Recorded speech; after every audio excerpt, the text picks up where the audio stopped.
సుప్రసాద ప్రసన్నాత్మా సుప్రసాద ప్రసన్నాత్మా విశ్వదృక్ విశ్వభుగ్విభుః విశ్వదృక్ విశ్వభుగ్విభుః సత్కర్తా సత్కృత సాధుః సత్కర్తా సత్కృత సాధుః జన్హుర్నారాయణో నరః జన్హుర్నారాయణో నరః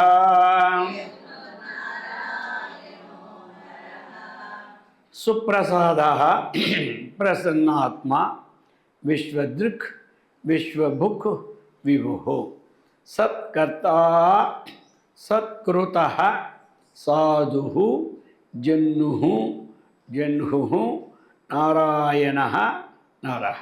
ఇది పదవిభాగం. సుప్రసాదః. సుప్రసాదః అంటే ఏమిటి? ఎప్పుడూ ప్రసన్నంగా ఉంటాడు విష్ణుమూర్తి. రాక్షసుని వధించినప్పుడు కూడా ప్రసన్నంగా ఉంటాడు. రాక్షసుని దండయాత్రనికి వచ్చినప్పుడు కూడా ప్రసన్నంగా ఉంటాడు. అర్థమైందా?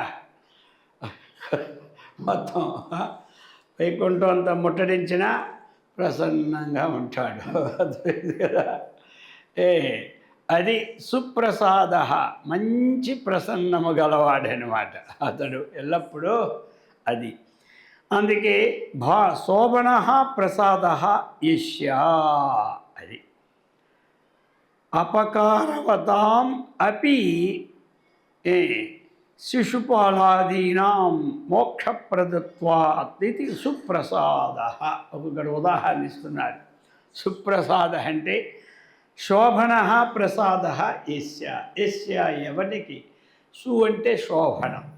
శోభనం అంటే కళ్యాణకారకం. మంచిగా ఉన్నదాన్ని ఏమంటారు? ఏమి శోభిల్లుతుందిరా అంటారు. అంటే బాగుగా ప్రవర్ధమానమై మంచి తేజస్సుతో ఉంటే దాన్ని శోభ అంటారు. అందుకని మన వాళ్ళు ఏమంటారు? శోభాయాత్ర అంటారు. ఊరేగింపితే దాని పేరు ఏం పేరు? శోభయాత్ర. ఏమీ లేకుండా ఒక్కడి పోతే శోభయాత్ర. ఈ పక్కన బ్యాండ్లు, ఆ పక్కన మేళాలు, ఆ పక్కన లైట్లన్నీ కూడా వరుసగా ఈ పక్క ఆ పక్క మంచి వెనక పక్క గుర్రాలు, ఆ పక్క మీద రథాలు, ఆ పక్కన మహామహులు కూర్చున్నారు. తక్కువ అలా పీఠాధిపతులు, జగద్గురువులు, మహాభక్తులు వీళ్ళందరితో పోతూ ఉంటుంటే ఏమంటారు? శోభయాత్ర. ఇంకా చూడడానికి కూడా అందరికీ బాగుంటుంది. ఇంకా ఎక్కడ ఈదులో ఉన్నవాళ్ళు కానీ, ఇంట్లో అవతల ఉన్నవాళ్ళు కానీ ఈ డప్పుల మేళాలు చూసి దాని బయటకు వచ్చేస్తారు. అందుకు అంత తెల్లపోయింది దానికి. ఆ ఇల్లు దాటిందాకా దాటిపోతే ఇంట్లో పోతారు. ఆ విధంగా ఆయన శోభనం. ఆ ముఖం చూస్తూ ఉంటుంటే ఎంతసేపైనా చూడాలనే ఉంటుంటుంది. అర్థమైంది కదా? అది అందుకు శోభన ప్రసాద. ప్రసాదం. శోభనం అంటే ప్రసాదం. అటువంటి శోభన ప్రసాద. ప్రసన్నత్వం ప్రసాద. ప్రసన్నత్వం. అందుకే భగవద్గీతలో ప్రసాదే సర్వ దుఃఖానాం హాని అస్య ఉపజాయతే. అస్య బ్రహ్మజ్ఞానినః సర్వదుఃఖానాం ప్రసాదే. ఏ దుఃఖం వచ్చినా ఎలా ఉంటాడో? ప్రసన్నంగా ఉంటాడు. అర్థమైందే కదా?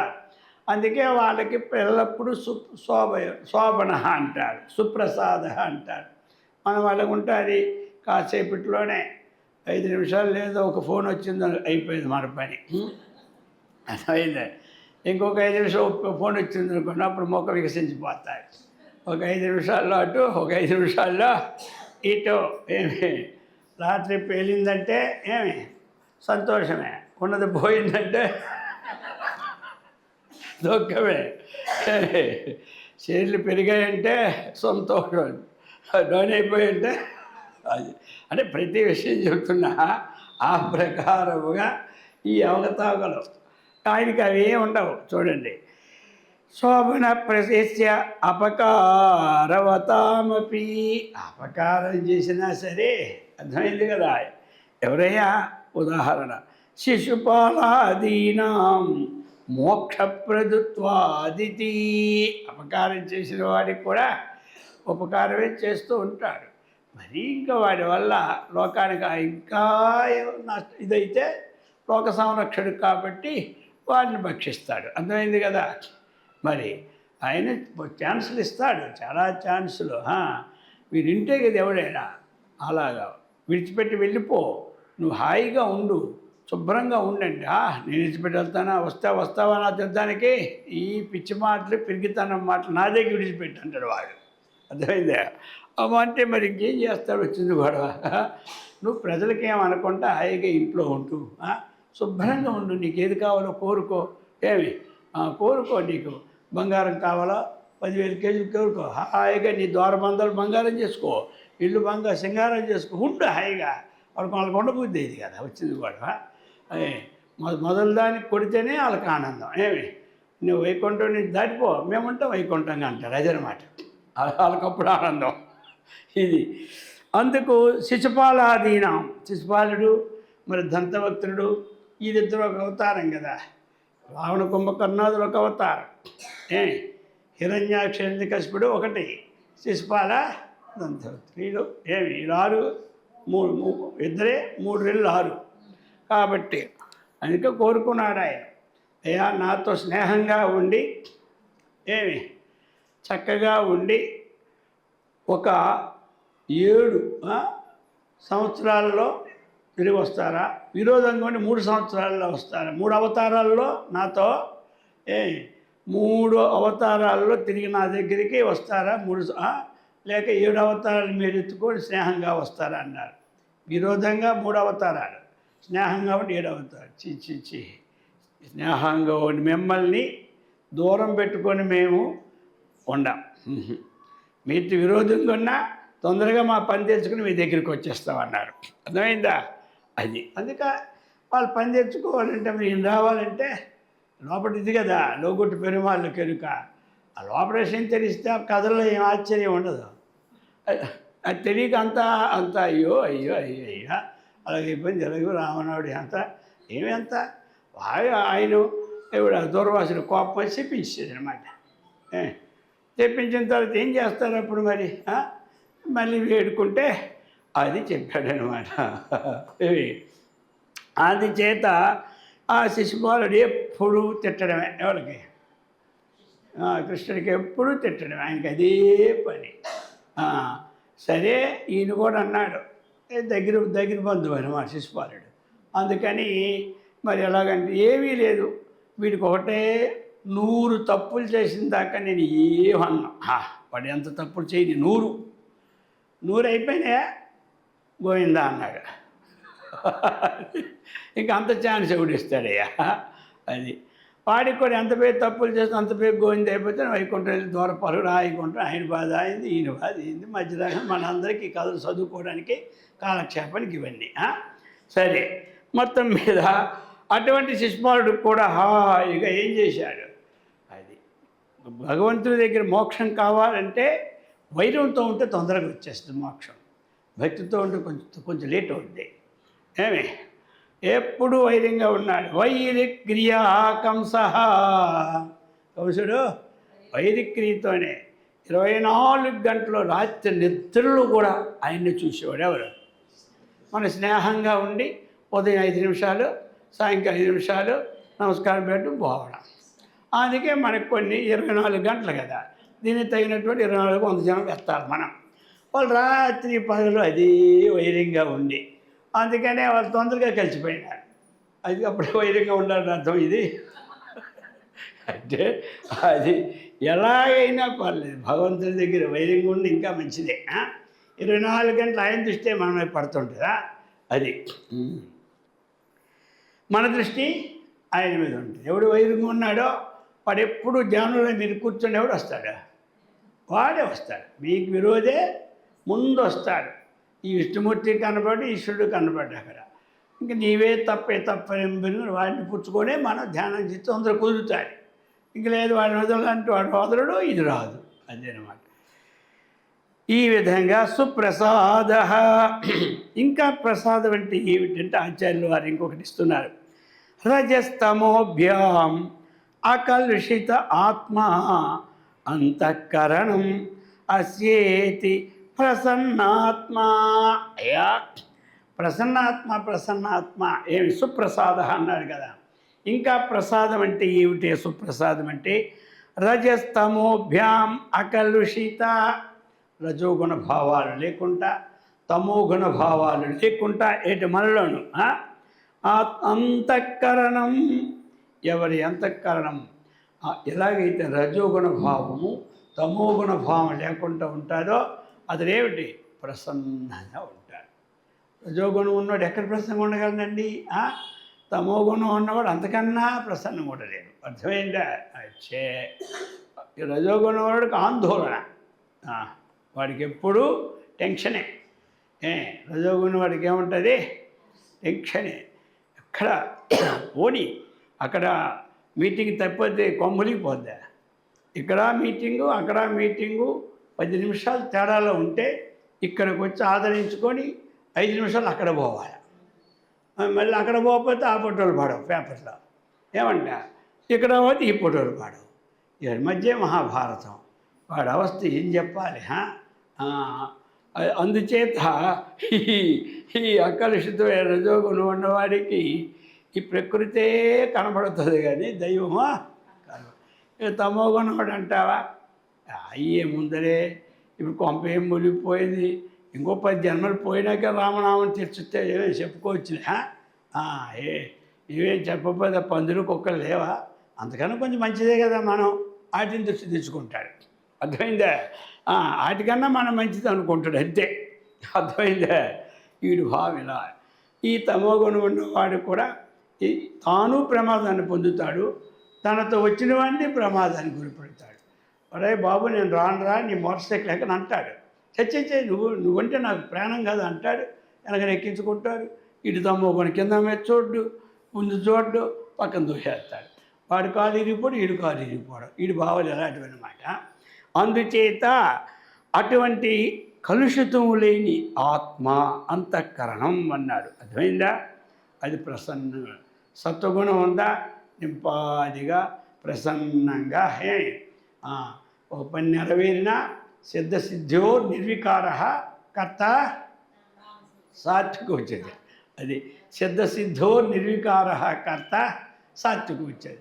ఒక పని నెరవేరినా నెరవేరకపోయినా నిర్వికార, వికారం లేకుండా ఉంటే అప్పుడేమిటి? ప్రసన్నాత్మ.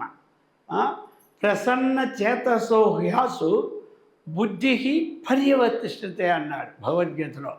ప్రసన్నమైన చేతస్సు కలవాడు. ఆసు అంటే శీఘ్రముగా బుద్ధి ఆ పరమాత్మ ఏందో లగ్నమైపోతుంది అన్నాడు. కాబట్టి ఇంకా ఏం చేయాలి? బ్రహ్మభూత ప్రసన్నాత్మ నా శోచతి కాంక్షతి. ప్రసన్నాత్మ ఏమిటి? ఎప్పుడు శోచతి? శుభాశుభ పరిత్యాగి.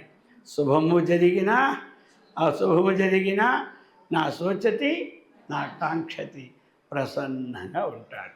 అందుచేత అటువంటి రూపంలో ప్రసన్నంగా ఎల్లప్పుడూ ఆ విష్ణుమూర్తి ఉండబట్టే మనం సత్యనావ్రతం చేసుకుంటాం ఏమిటి? ప్రసన్నం లేకపోతే కోపం వచ్చింది ఆయనకి అయిపోయింది నీ పని గోవింద అంటాడు. మరి అయ్యో ఈ కోపం అంటే ఆ విష్ణుమూర్తికి. అందుకని ఆయనకేమిటి? శాంతాకారం. ఆయన పేరేమిటి? శాంతమైన ఆకారం. శాంతాకారం భుజగశయనం పద్మనాభం సురేశం విశ్వాకారం గగన సదృశం మేఘవర్ణం శుభాన్ లక్ష్మీకాంతం కమలనయనం యోగి ఉద్యానం వందే విష్ణుం ఓభయహరణం. సరే ఎంత కీర్తించదు. ఎందుకు కీర్తిస్తున్నాము? ఆయన కోపం లేదా? కోపం మన మీద ఉండదు. ఎవడైతే దుష్టులు ఉంటారో వాళ్ళ మీద కోపం ఉన్నట్టు నటిస్తాడు అంతే. ఆ, కోపం కాదు అది, అర్థమైందా? దృష్టిని దూరం చేయడానికి నటన. ఏ, యాక్షన్, డ్రామాలో యాక్షన్ వేసినవాడు కోపం ఉన్నవాడు కొట్టాలి, వాడు కొడతాడు, టన్నని కింద పడిపోతాడు. నిజంగా పడిపోయేది లేదు వాడు, నిజంగా కొట్టేది లేదు వీడు. ఏమి వాళ్ళిద్దరు దిగిన తర్వాత మిత్రమా ఎంత మన ఇద్దరు ఎంత బాగా నాటకం ఆడాం, వీడి దెబ్బడికి లేదు, వాడి తిట్టడికి లేదు. అందుచేత రజస్తమోభ్యాం అకలుషిత ఆత్మ, అకలుషమైన ఆత్మ మనస్సు, అంతఃకరణం అస్యేతి ప్రసన్నాత్మ. ఆచార్యులు వారు ప్రసన్నమైనటువంటి సుప్రసాద అన్ని దానికి అనేక భావాలు ఇచ్చారు. ఇంకోటి కరుణాద్ర స్వభావత్వాత్ సుప్రసాద. ఇంకా చూసారా, ఇంకోటి ఏమి ఇచ్చారు? కరుణార్ద్ర స్వభావాత్వాత్. కరుణం, దయగల హృదయమే భగవన్ నిలయం. దయానాస్తి సమం పుణ్యం, దైక సమైన పుణ్యము నభూతో నా భవిష్యతి. అందుచేత కరుణార్థ స్వభావం, కరుణ చేత తరపబడినటువంటి అంతఃకరణం, అర్థమైందా?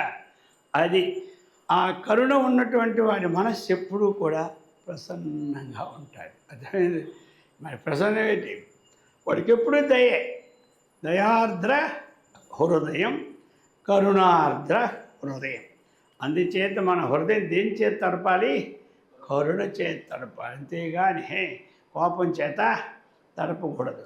కాబట్టి కరుణ చేత ఆయన తడిచుంది కాబట్టే ఆయన ప్రసన్నంగా ఉంటాడు.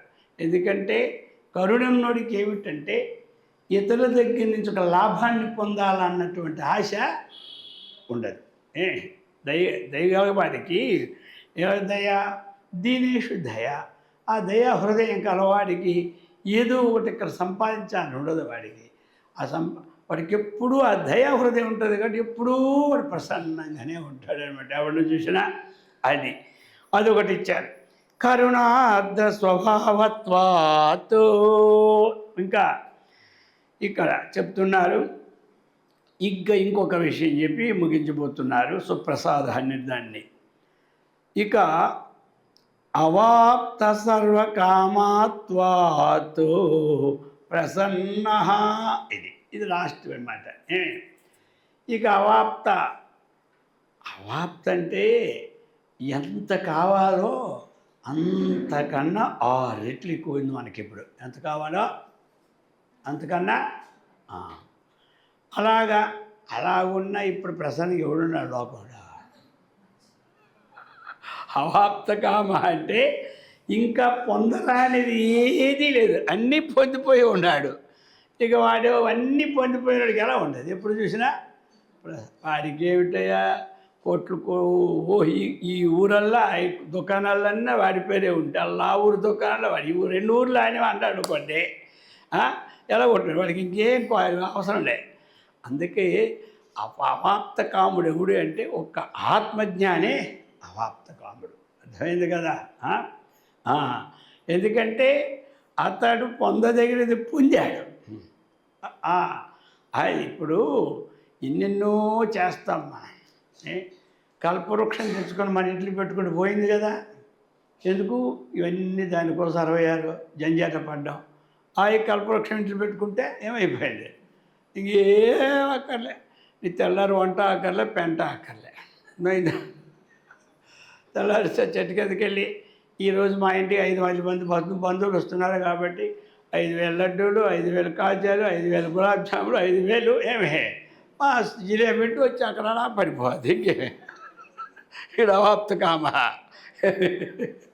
అర్థమైందా? ఇంక మరి అది అవాప్త. అందుకు చెప్తున్నాడు అవాప్త కామత్వాద్వా. అతడు అవాప్త కాముడంటే లోకంలో ఏది పొందిన తరువాత ఇంకొక దానికి ఆశ పొందాలనే ఆసక్తి లేకుండా ఉంటాడో అతడే అవాప్త కాముడు. అర్థమైందే? అతడు లోకంలో దేని నుంచి సమస్తం పుట్టిందో దాని స్వరూపమే తాడైపోయి ఉన్నాడు.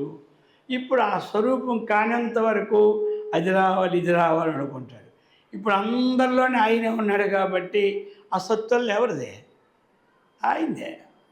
ఈ ఊళ్ళో ఉన్న సొత్తు ఆయనదే, పక్కూర్లో ఉన్న సొత్తు ఆయనదే, మన దేశంలో ఉన్న సొత్తు ఆయనదే, అమెరికాలో ఉన్న సొత్తు మరి ఇంకేం కావాలి ఆయనకి? ఎందుకంటే ఏది తెలుసుకుంటే ఈ ప్రపంచం దేని మీద ఆధారపడి ఉందో దాన్ని ఈయన పొందిపోయినాడు. ఇంక ఇప్పుడు ఏమిటి? ఇప్పుడు అంతా ఈయనదే. అర్థమైందే? మీకు అప్పుడు మొన్న కథ చెప్పాను, గుర్తుంది కదా?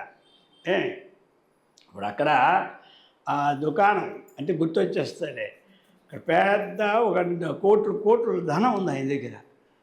ఏం చెప్పలేము. ఇక ఎందుకు సచ్చిందానికి మనం ఉన్నప్పుడు ఒక్కొక్కటి తెచ్చుకుంటే మంచిది అందరికని చెప్పి పెద్ద ఇక్కడి నుంచి 10 ఎకరాలు గోడాం కట్టించాడు. 10 ఎకరాలు. అన్ని జిల్లాల నుంచి వస్తారు. ప్రతి వాడికి ఏది కావలసిన ఒక వస్తువు పట్టుకోమంటాడు. ఏమైనా మీ ఇష్టం. ఒకటే వస్తువు, అది 5 లక్షలైనా పర్లేదు, ఒకటే వస్తువే. 5 రూపాయలైనా ఒకటే వస్తువు ఉండాలి. అది సిద్ధాంతం. అది నచ్చింది తీసుకోమని. అది మనం ఏం చేస్తాం? దీని ఖరీదు ఎంత? నచ్చకపోయినా దీని ఖరీదు ఎంత? ఇది హై ఉంది, ఇది తీసుకోవాలి. అది పనికొచ్చిందే, పనికి మనం చూడడం. ఆ డబ్బు ఎక్కువ కొనాలి.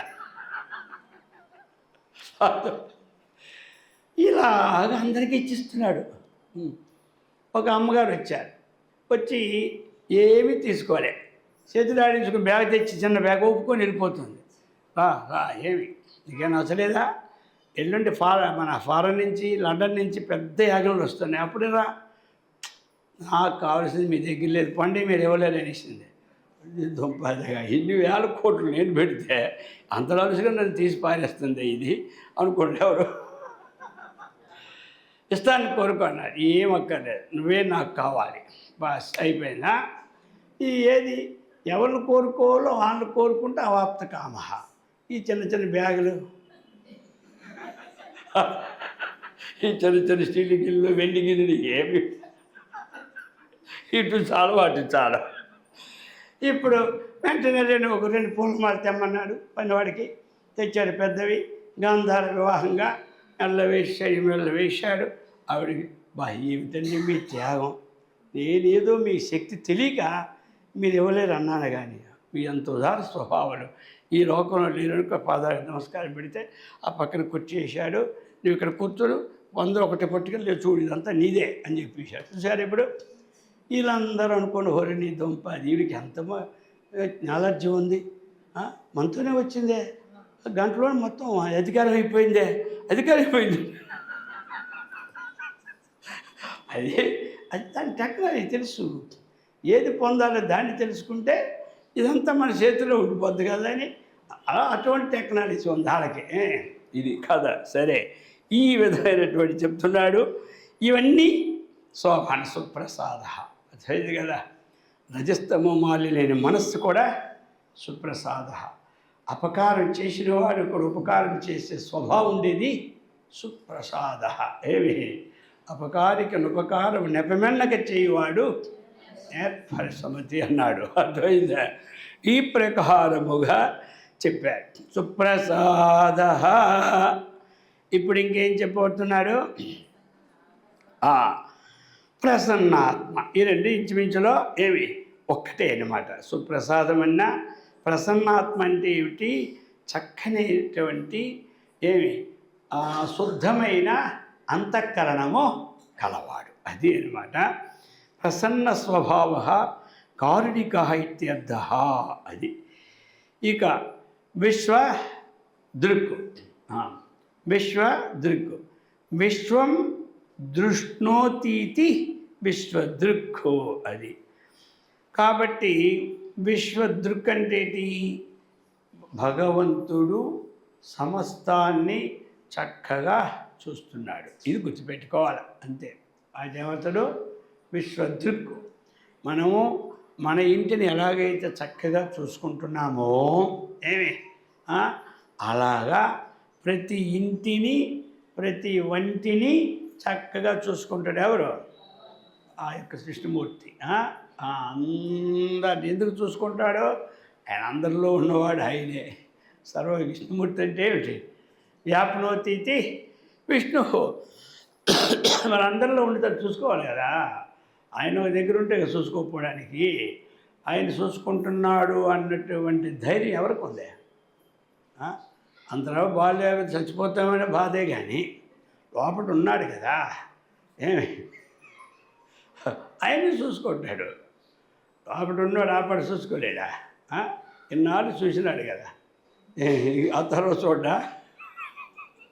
అర్థమైందా? పాప ఎప్పటి నుంచి చూస్తూనే ఉన్నాడు, పుట్టినప్పటి నుంచి ఇంతవరకు.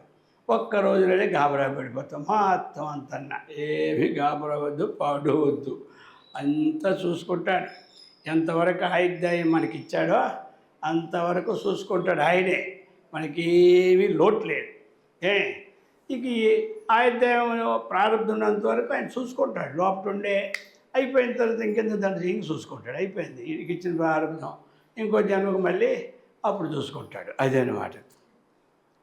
అందుచేత విశ్వదృక్కు అంటే భగవంతుడు విశ్వాన్నంతా చూస్తాడు. ఇంకా విశ్వభుక్కు, విశ్వం భుంక్తే భునక్తి పాలయతీత్వ విశ్వభుక్కు అంటే భుజ పరిపాలనే ధాతు భుంక్తే అంటే.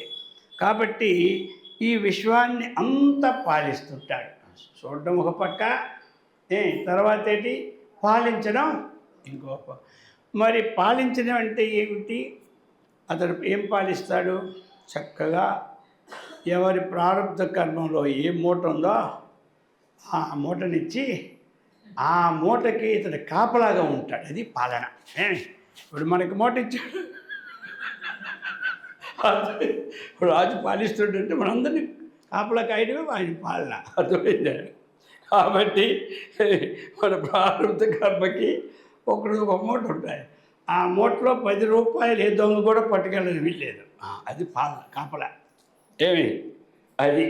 ఎందుకంటే అది వాడి అనుభవించాలి, పక్కడు అనుభవించడానికి ఏమీ లేదు. అది పక్కడు అనుభవించడానికి ఏమి, దానికి ఆయన కాపలా. ఎవరు? ఇష్టం వద్దు.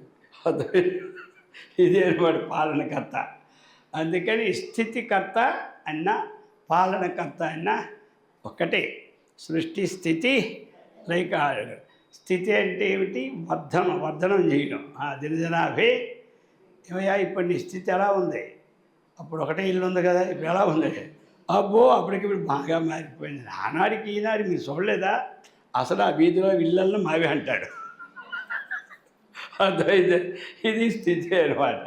ఈ ప్రకారంగా సృష్టి స్థితి అది. అందుకు చెప్తూ ఉన్నాడు ఈ ప్రకారముగా విశ్వభుక్కు. విశ్వం భుంక్తే భునక్తి అంటే పాలయతీతి వా విశ్వభుక్ అనమాట. 2 అర్థాలు ఇచ్చారనమాట.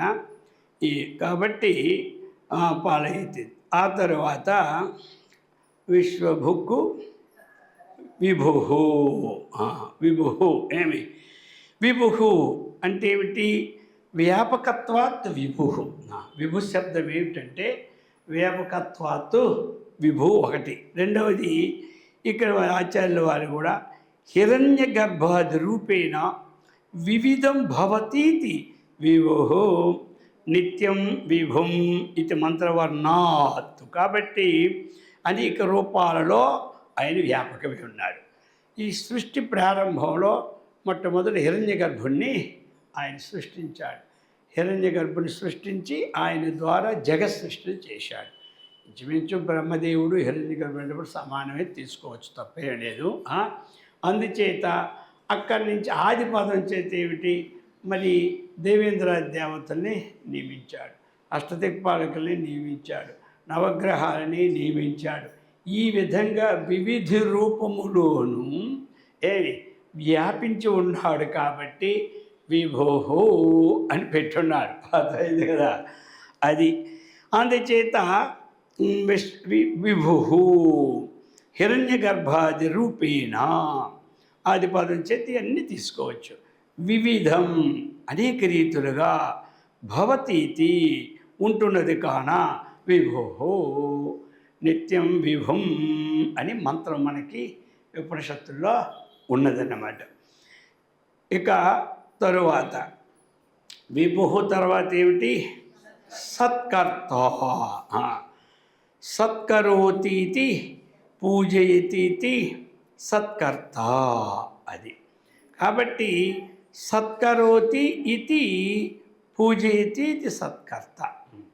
ఒక మనిషిని ఆదరించడం, సత్కారం అంటే ఏంటి? ఆదరించడం. కాబట్టి ఆదరించేవాడే సత్కర్త. అలాంటి ఆదరణ భావము నిండు హృదయంలో కలవాడెవరు? మహావిష్ణువు అన్నమాట. అందుకనే ఆయనకి సత్కర్త. ఏమి ఎల్లప్పుడూ కూడా ఒక సత్కారాన్ని లోకానికి, ఒక బహుమానాన్ని, ఒక ఆదరభావాన్ని అందించేవాడు. అది అందుచేతే ఏమి సత్కర్త అని చెప్పుకొచ్చాడు. ఇంకా దాంట్లోనే చిన్న భేదం పెట్టి ఇప్పుడు చెప్తున్నారు సత్కృత. ఏమి సత్కర్త పూజితై అభిపూజిత సత్కృత. ఏమన్నా ఎవరైతే లోకములో పూజింపబడిన వారై ఉన్నారో వారందరి చేత పూజింపబడిన వాడే మహావిష్ణువు. అందుకే సత్కృత. సత్కృత లోకై లోకములో ఎవరెవరు పూజార్హనీయులైతే ఉన్నారో, బ్రహ్మదేవుడు పూజార్హనీయుడే, ఈశ్వరుడు పూజార్హనీయుడే, అలాగనే దేవేంద్రుడు పూజార్హనీయుడే. లోకంలో వీళ్ళందరూ కూడా ఒక్కొక్క డిపార్ట్మెంట్లో ఒక్కొక్కరు పూజార్హనీయులు. అర్థమైంది కదా? ఒక్కొక్కడికి ఒకడు. ఇక మనకి పూజార్హనీయులు 100 మంది ఉన్నారు. అర్థమైంది కదా? ఎన్ని దేవాలయాలు ఉన్నాయో, ఎన్ని గుళ్ళు ఉన్నాయో, ఎన్ని ఎల్లమ్మ పుల్లమ్మ రకరకాల ఇవన్నీ ఉన్నాయో, అక్కడక్కడ చిన్న చిన్న గుళ్ళు గోపురాలు అందరూ పూజార్హులే. వాళ్ళందరి చేత కూడా పూజింపబడిన వాడే మహావిష్ణువు. అది అనమాట. అందుకు చెప్తున్నారు అనమాట సత్కృత. అది అటువంటి వాడే మహావిష్ణువు. ఇంకా సాధు. సాధు సాధు అంటే ఇక్కడ ఏమి ఇచ్చారో తెలుసా? న్యాయ ప్రవృత్తతయా సాధు సాధయతీతి సాధు. సాధు అంటే 2 అర్థాలు. కాషాయం వేసుకున్న వాడిని సాధువే అంటారు. అసలు మూలం ఏమిటి సాధువు అంటే? ఇంకా మీకు అర్థం కావాలంటే ఆవు సాధు జంతువు అని పేరు పెట్టుకున్న చిన్నప్పుడు మనం 3వ తరగతి చదువుకున్నప్పుడు ఆవు సాధు జంతువు. ఈ సాధు అంటే కాషాయం తీసుకున్నాడు సాధువు అయితే ఆ ఆవు ఎప్పుడు తీసుకుంది సన్యాసం? అది తీసుకోదు సన్యాసం ఆవు ఎప్పుడైనా. మరి దానికి సాధు పదానికి ఏమిటంటే మంచి సదాచారము, మెలకువ, వెనుక. మరీ ఏదో పొడుస్తుంది ఆవు దాన్ని సదిరి, కానీ సింహంలాగా అలాగే నక్కలాగా కుక్కలాగా ఉండదు ఆవు. ఆవు కొంచెం సాధు జంతువు అన్నమాట. అది ఎక్కడో ఒకటి ఉండదు, వదిలేయండి. ఇంట్లో 6 బాగుండి ఎవడో అటు తిరిగినోడు 2 ఉంటాడు. ఒక్కడు తిరిగినోడు ఉంటే ఏమంటారు? హాయిలు సత్వగుణం అంటారు. అది అలాగే అనమాట. అందుకు సాధు అంటే చెప్తూ ఉన్నారు న్యాయ ప్రవృత్తతయా. అది ఎవడైతే న్యాయ ప్రవృత్తి, మంచి ఒక ధర్మాన్ని ఆచరిస్తూ ఉంటాడో, ఒక వేదం చెప్పినటువంటి పద్ధతిని ఆచరిస్తాడో వారందరి పేరు ఏమిటి? సాధు. అది ఇటువంటి వారి దర్శనం కూడా గొప్పది. కాషాయం వేసుకున్నవాడు ఎలాగా సాధువే, న్యాయ ప్రవృత్తితో ఉన్నవాడు కూడా సాధువే. సాధువునాం దర్శనం పుణ్యం అంటే ఏమిటి? 6 సాధువులే, వీరు సాధువులే. ఇది సన్యాసం తీసుకొని కాషాయంగా సాధువు అయినాడు. ఆయన ఏమీ లేకుంటే సాధువు అయినాడు. అర్థమైంది కదా? అందుచేతే ఎవడు కర్మ ఫలత్యాగం చేస్తాడో వారందరూ సన్యాసులని చెప్పేశాడు. ఎవరు? అది కర్మ ఫలత్యాగం చేయాలి. లేకపోతే ఏమిటి మరి?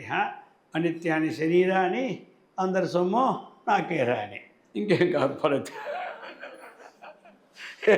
పైకేమో అనిత్యాని శరీరాన్ని విభవో నైవ శాశ్వత అంటాడు.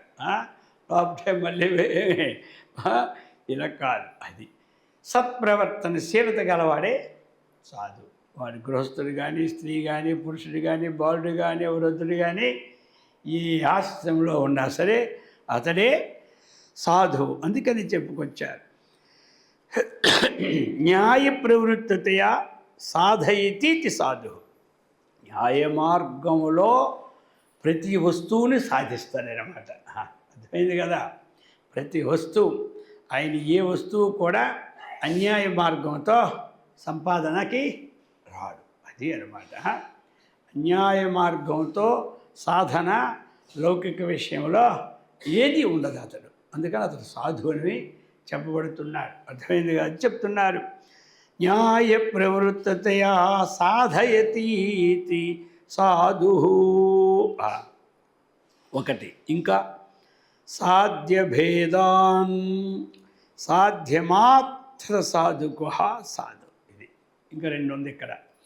సాధ్యం ఒక్కొక్కరు ఏమిటంటే సాధింపదగినటువంటిది ఒకటే జీవితం అనేది, సాకారము కానీ నిరాకారము కానీ. ఇందా చెప్పింది ఏమిటంటే న్యాయ ప్రవృత్తితో వాడు సంపాదించినటువంటి వాడు సాధన వాడు మహాసాధు అయిపోయాడు.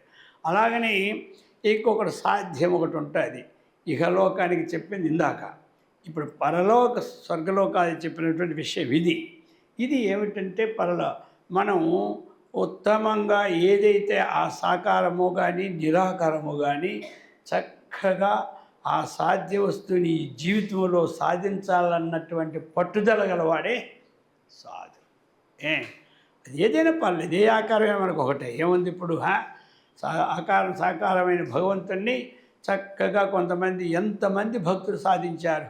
పండరీపురనాథ్ భక్తి విజయం చదివితే కొన్ని వందల మంది భక్తులు భగవంతుని సాక్షాత్కారం చేసుకున్నారు. అది సాధ. అటువంటి సాధనాతిథి సాధవ. ఇంకా కొంతమంది ఏమిటి, రోజు మనకి ఉదయం చెప్పుకున్నటువంటి మహావాక్య దర్పణంలో ఉన్నటువంటి తత్వాన్ని చక్కగా సాధించినటువంటి వారందరూ కూడా సాధువులే. వీళ్ళందరూ సాధువులుగానే పరిగణింపబడతారు.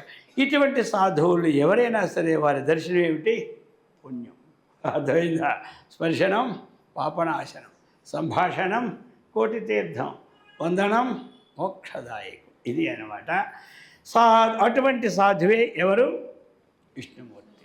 ఇదంతా ఎవరి కోసం? ఆయనకితే కదా. ఆ గుణాలు మనకి ఉండుకోమని చెప్తున్నాడు.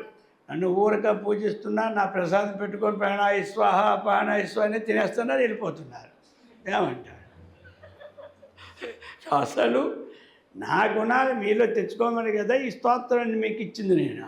అర్థమైందా? మీ గుణాలు నాకు అంటకడుతున్నారు కానీ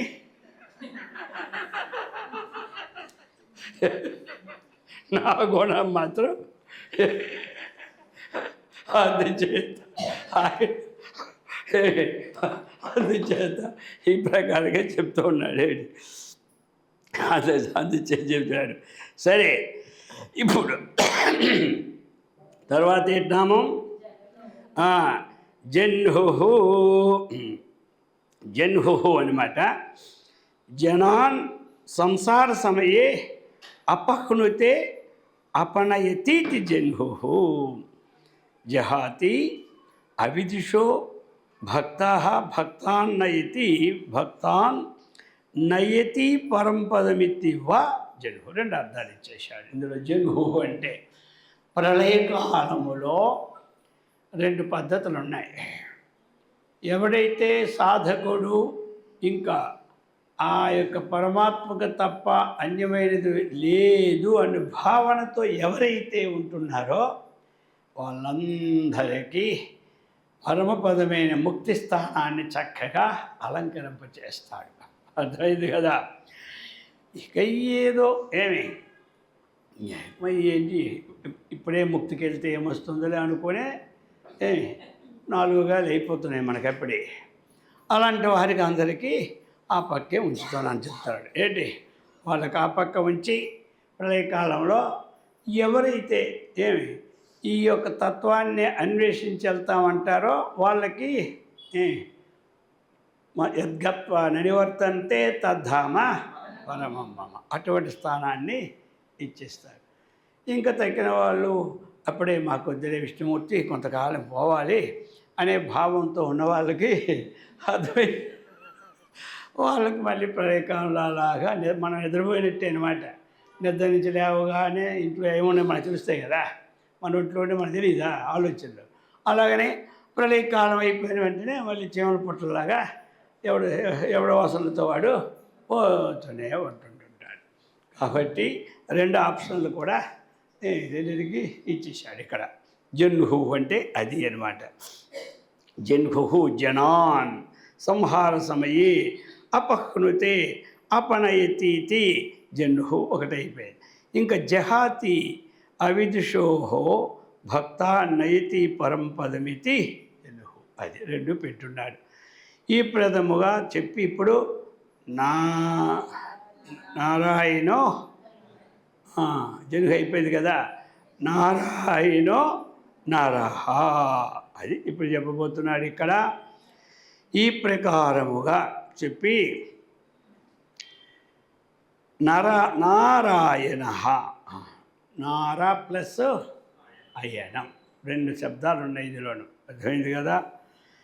నార అన్నటువంటిది జనరల్గా అర్థం ఏమిటంటే నారా జ్ఞానము, అది తర్వాత మళ్ళీ భాష్యకారులు ఇచ్చేది కూడా దిద్దాం. నార అంటే జ్ఞానము, అయనం స్థానము.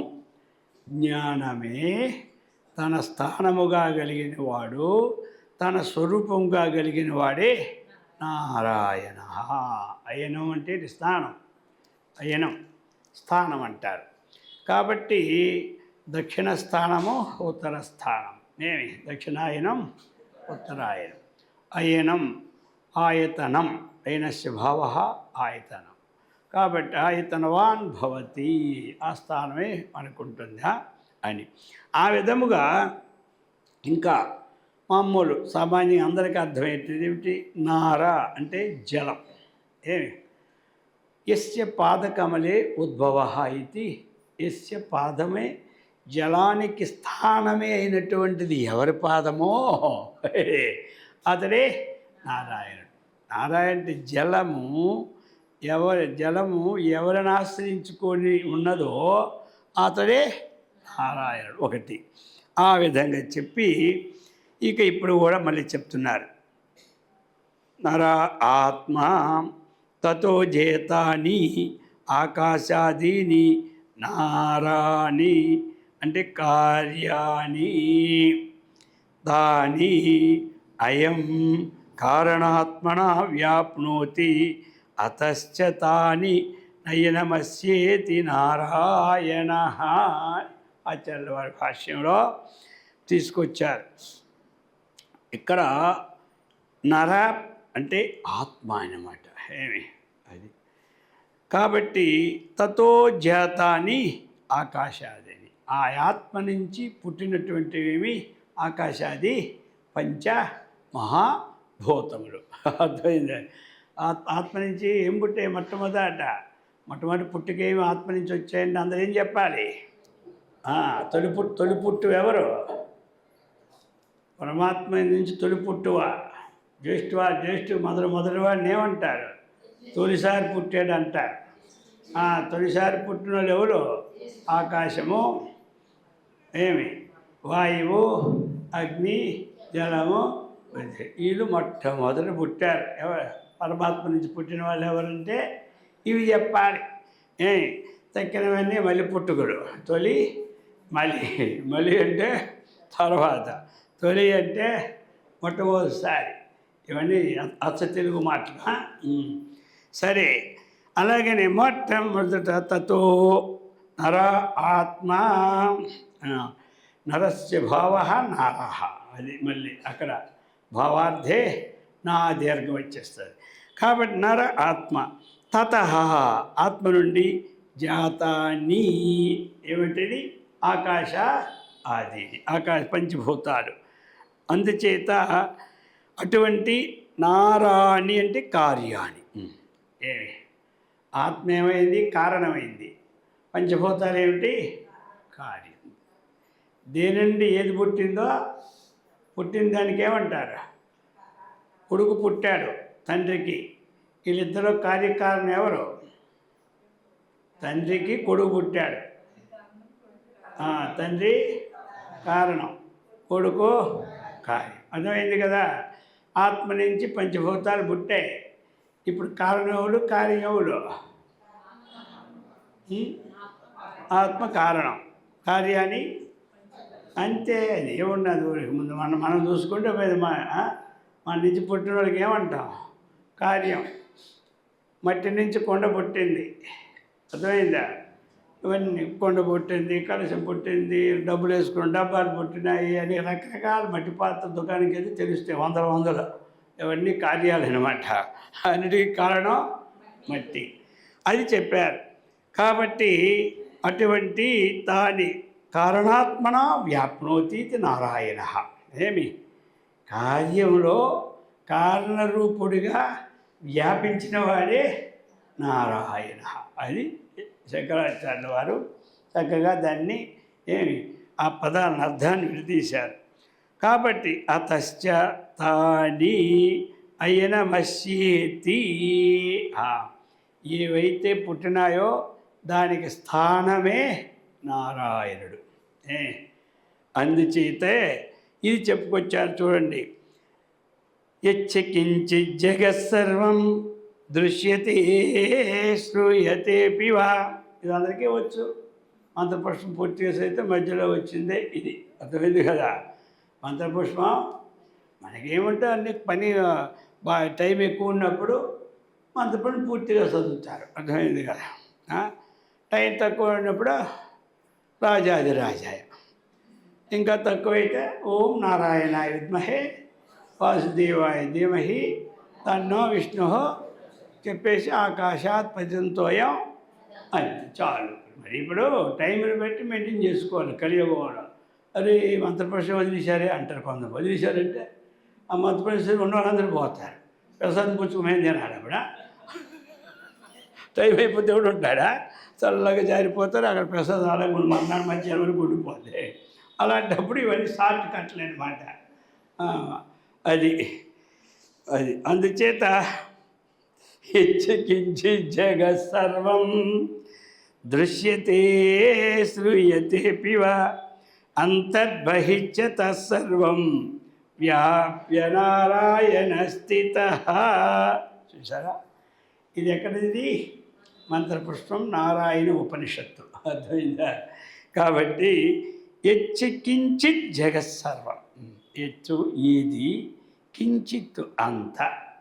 జగత్తులో కించిత్తు ఒక ఆవగింజ కానీ, ఇంకా చిన్న గింజ ఏదో కొర్ర గింజ కానీ. ఇప్పుడు కొర్రలంటే అందరూ తెలిసిపోయినా. సామాకాశ్చ మే నివారాశ్చ మే అశ్మాచ మే మృత్తికాచ మే, సామగింజ కూడా. అర్థమైందే? అలాగా యచ్చ కించిత్ జగత్ సర్వం, ఈ కించిత్ ఈశావాస్యమిదగం సర్వం. అక్కడేం చెప్పాడు? యత్కించిత్ జగత్యాం జగతు. ఎక్కడికి వెళ్ళినా ఇది వదలదు. ఆత్మ లేనిది ఏమీ లేదు. అర్థమైంది కదా? రామేశ్వరం వెళ్ళినా శనేశ్వరం పోదంటారే, మనకి ఏ పుస్తకం, మనకి ఎక్కడికి వెళ్ళినా ఇది ఉంటే ఇదే దీనికే చెప్తుంటారు. కానీ దీని మూలం తెలుసుకోరు అందరూ. ఆ రూపం మీదే ఉంచుకుంటారు. రూపానికి ఆధారం ఎవడు? చూడు. అది కర్మకాలి పోవడం, ఇంకేమీ లే. అందుచేత యచ్చకించి జగత్ సర్వం, ఏ కొంచిత్ జగత్తు దృశ్యతే కనబడుతూ ఉన్నదో, అలాగనే శ్రూయతే శ్రవణం ద్వారా ఈ మహావిష్ణువు కంటే భిన్నమైనది ఇంకొకటి లోకంలో లేదని చెప్పబడుచున్నదో. ఇంకా అంతర్బహిశ్చ, లోపట నారాయణుడే, బయట నారాయణుడే. అది తత్సర్వం వ్యాప్య, ఈ సమస్తము వ్యాపించిన వాడే నారాయణ. నారాయణ శబ్దానికి మీకు ఇస్తున్నారు వ్యాఖ్య. ఈ సామాన్యార్థాలు ఇచ్చారు, ఉత్పత్తి అర్థాలని ఇచ్చేశారు. ఇప్పుడు యథార్థమైనటువంటి మనకి ప్రమాణ గ్రంథం ఏమిటి? వేదం. ఆ వేదాన్ని ఇక్కడ ఇప్పుడు ఇస్తూ ఉన్నారు. అర్థమైంది కదా? అందుచేత శ్రూయతేపి వా అంతర్బహిశ్చ తత్సర్వం వ్యాప్య నారాయణ స్థిత ఇది మంత్రవర్ణ. ఎందుకంటే అక్కడ నారాయణ స్థిత వచ్చింది, అక్కడి నుంచి కూడా ఉంది మళ్ళీ. అదంతా మళ్ళీ ఎందుకు పెద్ద భారతం అయిపోద్ది పుస్తకం అంతా. అందుకని నారాయణ స్థిత అని. కాబట్టి హృదయం చాప్యధోముఖం అధోనిష్ట్యావితస్యాంతే తస్యాంతే సుసరిగం సూక్ష్మం తస్మిన్ సర్వం ప్రతిష్ఠితం తస్య మధ్యే మహానగ్నిర్విశ్వాక్షిర్విశ్వతోముఖః సోగ్రభుగ్ భజంతిష్టన్నారాయణం అజర కవిః తిర్యగోర్ధ్వమదస్యాయి రశ్మయస్తస్య సంతత సంతాపేతి స్వం దేహమాపాద తలమస్తకః. అది ఆపాద తలమస్తం అంతా కూడా వ్యాపించి ఉన్నాడు. జ్వాలమాలాకులం భాతి విశ్వస్యాయతనం మహతం సంతతిగం శిలాభిస్తులం భత్యా కోశ సన్నిభం తస్యాంతే సుశిరగం సూక్ష్మం తస్మిన్ సర్వం ప్రతి తస్య మధ్య అక్కడిని తీసుకొచ్చి పరమాత్మ వ్యవస్థిత అని తీసుకొచ్చాడు. అటువంటి నారాయణ స్వరూపాన్ని చెప్పి ఈ ప్రకారముగా నారాయణ నరా జ్ఞాతాని తత్వాన్ని నారాయణీతి తతో విదుహు చెప్తా. ఈ విధంగా చెప్తుంటారు. ఏమిటంటే నరా జ్ఞాతాని తత్వాన్ని జ్ఞాతానీతి నర అంటే తత్వములను తెలిపినటువంటిదే నార శబ్దానికి అర్థం. కాబట్టి ఏ తత్వాలవి ఎక్కడి నుంచి ఏవి పుట్టాయో అవి తత్వాలు అంటారు. భూతాలని కొంతమంది అంటారు, పంచభూతాలని కొంతమంది, పంచతత్వాలని కొంతమంది. వీటి ఇలా విడదీసి 24 తత్వాలు అందిస్తారు. అక్కడ మళ్ళీ భూతాలు అనరు. ఎన్ని తత్వాలు అంటే 24 తత్వాలు, 25వదే పురుషుడు. అది అలాగా. తాన్యవంచనయనం తస్య తేన నారాయణ స్మృతః. మహాభారతంలో కూడా నరాణాం జీవానాం అయినత్వాత్ ప్రళయితి నారాయణ. మహాభారతంలో కూడా నరాణాం అంటే జీవానాం, ఈ జీవులందరినీ కూడా అయినత్వం అంటే ఇది స్థానం. ఈ జీవులందరికీ ముఖ్య స్థానము ఎవరో అతడే నారాయణుడు. ఈ ప్రళయకాలంలో జీవులన్నీ లయమైపోతాయి. అది చెప్తున్నారు. యత్ ప్రయత్తవిసం విసంతీతి తజ్జిజ్ఞాసస్వ తదు బ్రహ్మ. తైత్రీయోపనిషత్తులో వాక్యం ఇచ్చారు. ఇది శృతే నారాయణామయనం యస్మాత్ తస్మాన్ నారాయణ ఇది కూడా చెప్పారు. కాబట్టి ఇటువంటి సమస్తానికి స్థానం ఏది ముఖ్య స్థానమో అతడే నారాయణుడు అని బ్రహ్మవైవర్తాత్ అపా నారా ఇది ప్రోక్త. ఇది మనం చెప్పుకున్నాం. అపా అంటే ఏమిటి? జలం. నారా అంటే ఏమిటి? జలం. ఆ జలము ఎత్తు అస్య అయినం త నారాయణ.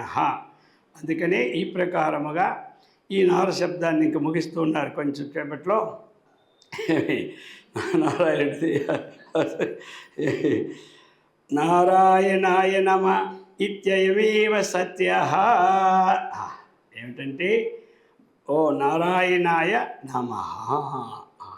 నారాయణాయ నమ అంటే నారాయణ కొరకు నమస్కారం. నారాయణాయ నమ అంటే నారాయణ, మాధవాయ నమ అంటే అది, కృష్ణాయ నమ అంటే అది. ఆ పాట వెళ్తే అర్థం అవ్వదు. ఇది అయమేవ సత్య. అయం నారాయణుడే సత్యస్వరూపుడు అన్నమాట. ఇతను మరి ఏమిటయ్యా మరి ఈ నారాయణ మంత్రం దేనికి పనికి వస్తుంది అంటే సంసార ఘోర విష సంహరణాయ మంత్ర. ఈ సంసార ఘోరమైన ఒక విషం అన్నమాట. అర్థమైంది కదా. కాబట్టి దీన్ని సంహరించడానికి మంత్రం ఏమిటి? ఓ నారాయణాయ. ఇది ఎక్కడ? శ్రీ నారసింహ పురాణంలో కూడా చెప్పుకొచ్చాడు. అలాగనే ఆ, ఈ ప్రకారముగా స్మృత చెప్పి ఇక చివరిలో ఏమిటి మనకి ఉన్నట్టు వాక్యం అయిపోయింది శ్లోకంలో లాస్ట్ నరహ నరుడు నరుడు అంటే దాన్ని కూడా నరసింహపురాణం కూడా తీసుకొని నయతీతి నరహ నయతీతి నరహ నయతి తీసుకువెళ్ళేవాడు అర్థమైందా నైతీతి నర ప్రోక్త ఎక్కడ తీసుకెళ్తాడు పరమాత్మ ఆ పరమాత్మ సన్నిధికి తీసుకువెళ్ళేవాడే నరహ మనం విష్ణుమూర్తిని ఆశ్రయిస్తే మన ఎక్కడ తీసుకుపోతాడు పరమాత్మ సన్నిధికి తీసుకుపోతాడు అతడే సనాతన ఇది వ్యాసవచనం వ్యాసుడు కూడా అదే చెప్పాడు అందుచేత మరి ఈ ప్రకారముగా చక్కగా మనకి ఈ యొక్క శ్లోకం మంచి భావాలతో నిండిపోయింది అన్నమాట అటువంటి నారాయణుని యొక్క స్వరూపం అంతా వచ్చేసింది ఈరోజు మనకి అటువంటి నారాయణుడు అందరికీ మంచి సత్కర్మనిష్టను భగవద్భక్తిని ఆత్మజ్ఞాన సంపత్తిని ఆయురారోగ్య అఖండ ఐశ్వర్యాన్ని సదా రక్షించుగాక